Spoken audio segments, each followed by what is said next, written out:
So look, I gotta tell you about what happened when I finally worked up the courage to look through my brother Danny's phone. I mean, it'd been sitting in my drawer for like 3 months after he died. And I couldn't bring myself to touch it, you know? Every time I'd see that cracked screen protector peeking out from under my socks, I'd just close the drawer real quick and pretend I didn't see it. But here's the thing, Danny didn't just die. I mean, yeah, officially it was a car accident. Single vehicle collision, they said. Lost control on a wet road, crashed into a tree. But Danny? Danny was the best driver I knew. That guy could parallel park a moving truck in a spot meant for a Mini Cooper. He'd driven in way worse weather than some light rain. It didn't sit right with me. It never did. So anyway, 3 months later, I'm sitting there at like 2 in the morning because I can't sleep again. And I'm thinking about him. And I couldn't take it anymore. I got up, opened that drawer, and pulled out his phone. My hands were shaking, not gonna lie. It felt wrong, you know? Like I was invading his privacy or something, even though he was gone. The phone was dead, obviously. I had to dig around for his charger. Took me like 20 minutes to find it in the junk drawer in the kitchen. Plugged it in, and that little battery icon popped up on the screen. I just sat there on my bed, staring at it, waiting for it to have enough juice to turn on. When it finally powered up, I realized I didn't even know his passcode. I tried his birthday, nope. Tried our mom's birthday, nope. Then I tried the date he and his girlfriend Sarah got together, and boom, it unlocked. I felt this weird mix of relief and guilt wash over me. His home screen was just normal. You know, a picture of him and Sarah at the beach, both of them squinting into the sun with these huge, goofy grins. Some app icons, nothing weird. I didn't even know what I was looking for, honestly. Maybe some hint about what he'd been up to before the accident. Maybe some explanation for why he'd seemed so stressed the last few weeks before he died. I started with his texts. Most recent ones were from Sarah, from the day of the accident. Don't forget to pick up milk on your way home. And then later, where are you? You said you'd be here by 6. And then the last one, sent at 8:47 p.m. Danny, please call me back. I'm getting worried. That one made my stomach twist up into knots. I scrolled down through the rest of his messages. Lots of conversations with Sarah. Some with his buddies from work. A group chat with his college friends that was mostly just memes and trash talk about football. Normal stuff. Then I saw a conversation with someone labeled just J. No full name, no picture, just the letter J. I tapped on it, and right away, something felt off. The messages were short, clipped, not like how Danny usually texted. He was the kind of guy who'd send you 3 paragraphs about what he had for lunch, you know? But these messages were different. From J, did you tell anyone? Danny, no, like you said. J, good, keep it that way, for everyone's sake. Danny, I don't know if I can keep doing this. J, you don't have a choice, you know what's at stake. The conversation ended there. Dated about 2 weeks before Danny died. I felt this chill run down my spine. What the hell was my brother mixed up in? I kept scrolling through his other messages, looking for anything else that seemed weird. That's when I found it. A draft message that he'd never sent. It was in his conversation with a contact named Aunt Lisa. Now here's the thing. We don't have an Aunt Lisa. I mean, we've got aunts, sure. Aunt Marie, Aunt Patricia, Aunt Joan. But no Aunt Lisa. Never had one. So who was this? The draft message was short. Just 1 sentence. But man, those 6 words hit me like a freight train. Auntie, protect the kids. I must have read it like 50 times, just staring at my phone screen in the dark. Protect the kids? What kids? Danny didn't have kids. Sarah didn't have kids. None of our family members had young kids anymore. The youngest cousin was already 17. My heart was pounding now, and I could feel this anxiety creeping up my chest. I clicked on the contact info for Aunt Lisa to see if there was a phone number attached. There was, a number with an area code I didn't recognize. No address, no email, no other info, just the name and the number. I sat there for probably 10 minutes, just holding the phone, trying to decide what to do. Should I call the number? Should I go to the police? But what would I even tell them? Hey, I found a weird unsent text message on my dead brother's phone. They'd probably think I was crazy. They'd already ruled his death an accident. Case closed. But I couldn't let it go. You know when you just feel in your gut that something's really wrong? That's what this was. So I did something maybe kinda stupid. I decided to call the number. I paced around my bedroom for like 5 minutes, rehearsing what I'd say. Finally, I just hit the call button before I could chicken out. It rang once, twice, 3 times. I was about to hang up when someone picked up. Hello. It was a woman's voice, older, maybe in her 50s or 60s. She sounded cautious, like she was expecting bad news. Hi, I said, and God, my voice was shaking. I'm looking for someone. This number was in my brother's phone under the name Aunt Lisa. I'm trying to... Who is this? She interrupted, and now her voice was sharp, almost scared. My name's Alex. My brother was Danny Morrison. He died 3 months ago, and I found... The line went dead. She hung up on me. I tried calling back immediately. It rang and rang, but no one picked up. I tried 3 more times over the next hour. Nothing. By the 4th try, I got a message saying the number was no longer in service. Okay, so now I was really freaked out. I mean, what kind of person hears that someone died and then immediately disconnects their phone number? That's not normal, right? That's not what innocent people do. I went back to Danny's messages, searching for anything else that might give me a clue. I checked his emails, mostly work stuff, some Amazon receipts, newsletters he never read. His photos were just pictures of Sarah, pictures of his car, pictures of food. Nothing suspicious. Then I remembered. Danny used to keep notes on his phone. He was always jotting stuff down, little reminders, ideas for things he wanted to do.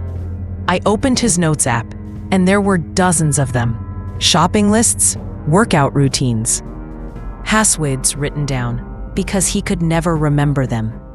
And then, buried in there, I found one titled, Important, Do Not Delete. I opened it, and honestly, it was the moment everything changed. Because what I read in that note made me realize my brother hadn't just died in some random accident. He'd been involved in something way bigger, way darker than I ever could have imagined. The note said, "If you're reading this, something's happened to me. I know how that sounds, dramatic, paranoid, but I need someone to know the truth. I need someone to finish what I started. There are 3 children in danger. 3 kids who don't even know what kind of family they were born into. Their parents, God, their parents are monsters. I've been trying to get evidence, trying to build a case, but it's bigger than I thought.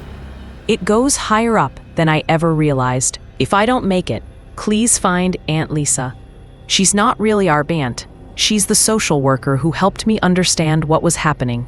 Her real name is Lisa Kovac. She'll know what to do." The kids' names are Emma, 7, Michael, 5, and baby Grace, 18 months. Their last name is Whitmore. Please, whoever you are, please protect them. I read it twice, then 3 times. Then I just sat there, completely frozen, trying to process what I was seeing. Danny had been investigating something involving kids in danger. And now he was dead, and this Lisa woman had disconnected her phone the second she heard his name. I didn't sleep at all that night. I mean, how could I?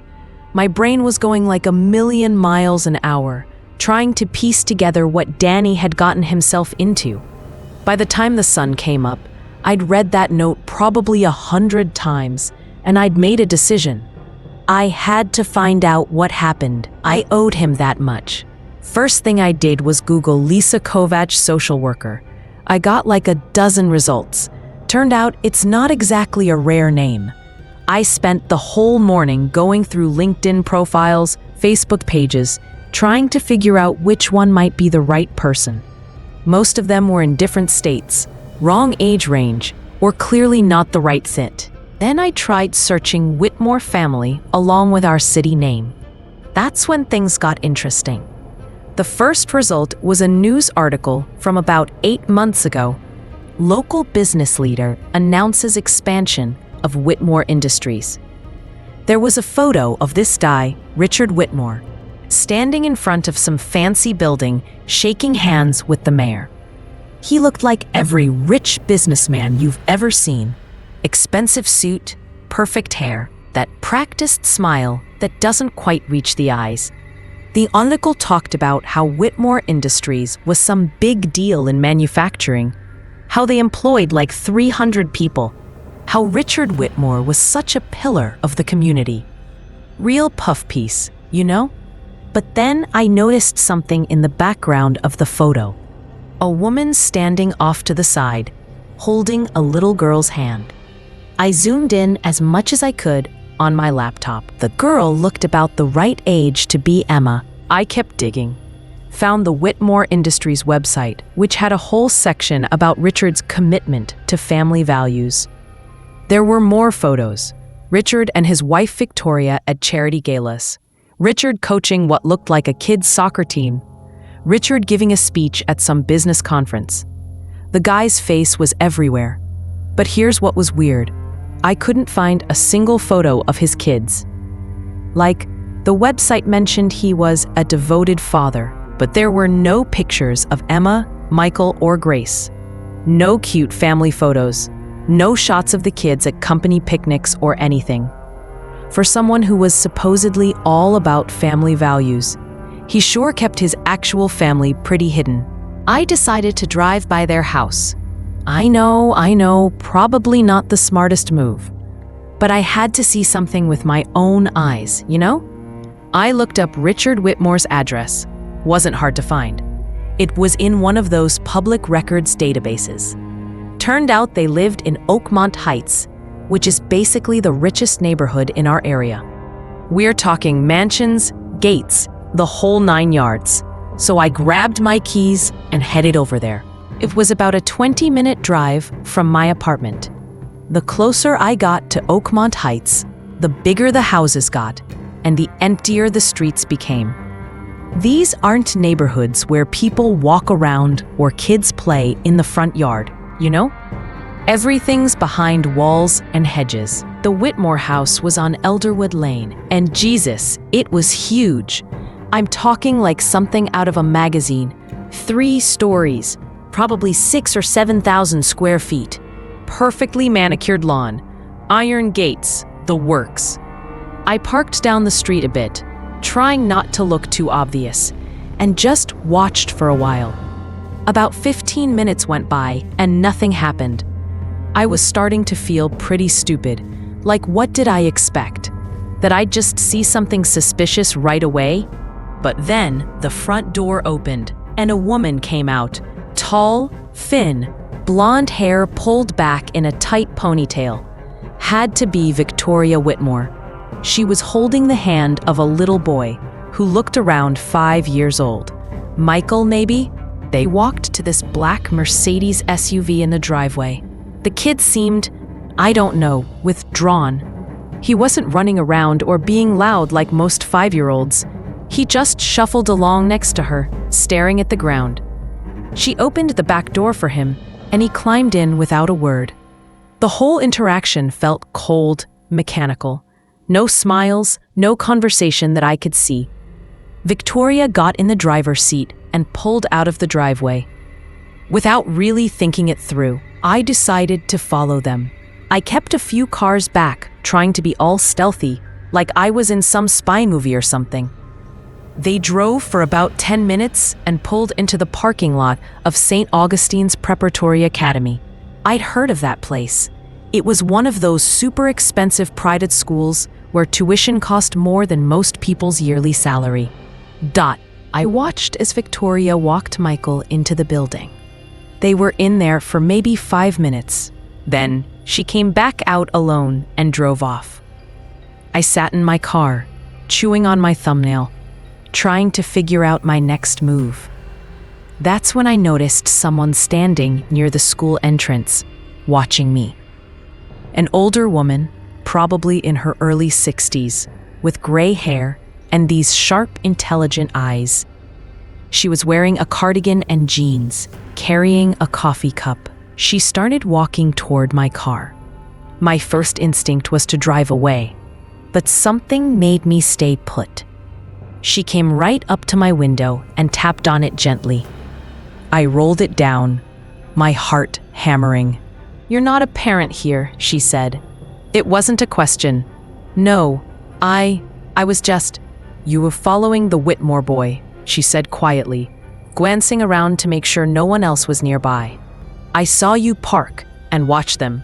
Are you a reporter?" "What? No, I'm not a reporter. It's complicated." She studied my face for a long moment. "Did Danny send you?" I swear to God, I almost drove away right then and there. My hands were shaking on the steering wheel.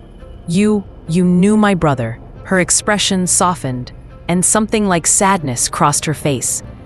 "I heard about what happened to him. I'm so sorry. He was trying to help those children." "Are you Lisa?" I asked, my voice barely above a whisper. "Lisa Kovac?" She looked around again, more nervous now. "Not here. This isn't safe. There's a coffee shop called The Daily Grind on Morrison Street. Meet me there in 30 minutes. Come alone, and make sure you're not followed." Before I could respond, she turned and walked back toward the school building, disappearing through a side entrance. I just sat there for a minute, trying to process what had just happened. Then I pulled out my phone and searched for The Daily Grind. Found it. It was on the other side of town, in a more middle-class neighborhood. Not the kind of place where someone from Oakmont Heights would normally hang out, which I guess was probably the point. I started driving, checking my rearview mirror like every 5 seconds to make sure no one was tailing me. I felt ridiculous, but also terrified. What had Danny stumbled onto? And how much danger was I putting myself in by following his trail? The Daily Grind was one of those cozy little independent coffee shops with mismatched furniture and local art on the walls. I got there a few minutes early and ordered a coffee I was too nervous to actually drink. I grabbed a table in the back corner where I could see the entrance and waited. Lisa showed up right on time, scanning the room before spotting me. She ordered her own coffee and then slid into the seat across from me. Up close, I could see the worry lines around her eyes, the tension in her jaw. "How did you find the Whitmores?" she asked, keeping her voice low. "Danny's phone," I said. "He had a note. It mentioned you and the kids. It said they were in danger." She closed her eyes for a second, like she was in pain. "Your brother was a good man. Brave. Maybe too brave for his own good." "What happened to him?" I asked, and I could hear my voice cracking. "Was it really an accident?" Lisa leaned forward, wrapping both hands around her coffee cup. "I can't prove it wasn't, but Danny was getting close to something. He'd found evidence, real, solid evidence of what was happening in that house. He was going to bring it to the authorities. And then, suddenly, he's dead. Single car accident on a clear road." She paused. "You tell me if you think that was a coincidence." My stomach dropped. "You think they killed him?" "I think Richard Whitmore is a very powerful man with a lot of connections and a lot to lose," she said carefully. "I think people who threaten that power tend to have unfortunate accidents." "Tell me everything," I said, Tell me what Danny found. Tell me what's happening to those kids. So here's how it all ended up.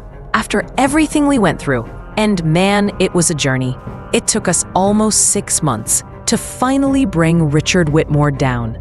6 months of gathering evidence, of sleepless nights, of looking over our shoulders everywhere we went. Lisa and I worked together with this detective, Maria Rodriguez, who'd actually been suspicious of the Whitmores for years, but could never get enough evidence to stick. Turns out Danny had been smarter than any of us realized.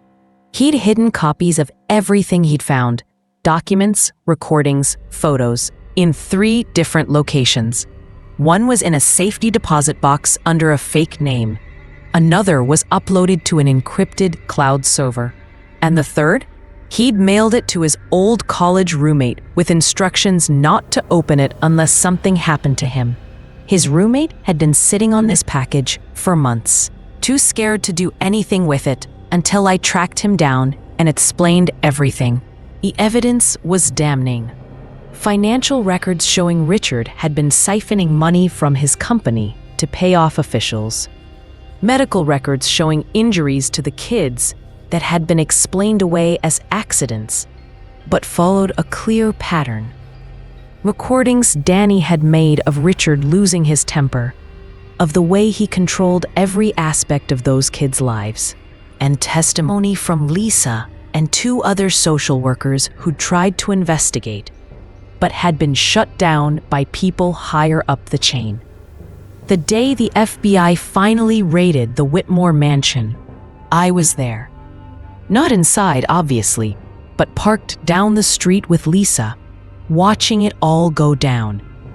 We saw them bring Richard out in handcuffs, saw Victoria following behind him, looking completely blank, like she'd just shut down emotionally.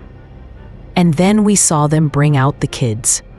Emma came out holding Michael's hand, and she had baby Grace on her hip. Even from a distance, I could see how thin they were, how scared they looked. Lisa got out of the car immediately and ran to them. She'd gotten temporary emergency custody approved the day before. I watched as she knelt down and talked to Emma, watched as the little girl's face slowly relaxed from that terrified expression into something like cautious hope. That image is gonna stay with me forever. You know, the trial was all over the news. Richard Whitmore, pillar of the community, exposed as an abusive father and corrupt businessman. Victoria took a plea deal and testified against him. Turned out she'd been just as much a victim as the kids in some ways. Controlled, isolated, threatened. She got probation and mandated therapy. Richard got 15 years. Not enough, if you ask me, but at least he's locked up where he can't hurt anyone else. The kids went to live with Lisa officially once she completed the foster certification process. I visit them pretty regularly now. Emma's in therapy, and she's starting to smile more.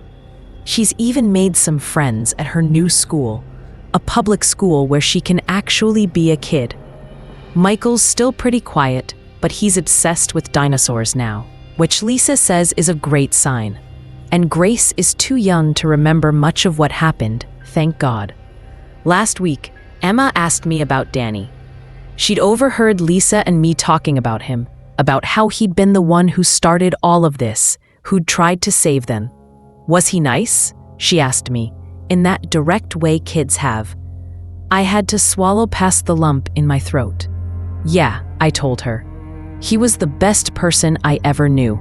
He would have really liked you guys. She thought about that for a minute, then said, I wish I could have met him, to say thank you. I pulled out my phone and showed her some pictures of Danny, him goofing around, making funny faces, being the dorky big brother I'd always known. She studied them carefully, then smiled a little. He looks like he gave good hugs, she said. And God, that just broke me. Because he did. Danny gave the best hugs. I still think about him every day. I still get angry that he's gone, that he didn't get to see how everything turned out, that he paid the ultimate price for doing the right thing. The investigation into his death is still technically open, but we'll probably never be able to prove that Richard had anything to do with it. The guy's too smart, too careful. He made it look like an accident, and he did it well. But here's what I hold on to. Daddy didn't die for nothing. 3 kids are safe now because of him. 3 kids who were living in hell have a chance at a normal life, at happiness, at becoming whoever they want to be without someone crushing them down every single day. I've got a photo of Danny on my desk now, right next to a drawing that Emma made for me. It's a picture of a superhero, cape and everything, and she wrote at the bottom in wobbly letters, "Thank you, Danny." Sometimes I talk to him, usually late at night when I can't sleep. I tell him about the kids, about how they're doing. I tell him that I'm sorry I didn't believe him when he seemed stressed those last few weeks. I tell him that I finished what he started, that I protected them like he asked. I like to think he can hear me. I like to think he knows, and you know what? I finally understand why he did it. Why he put himself in danger, why he couldn't just walk away.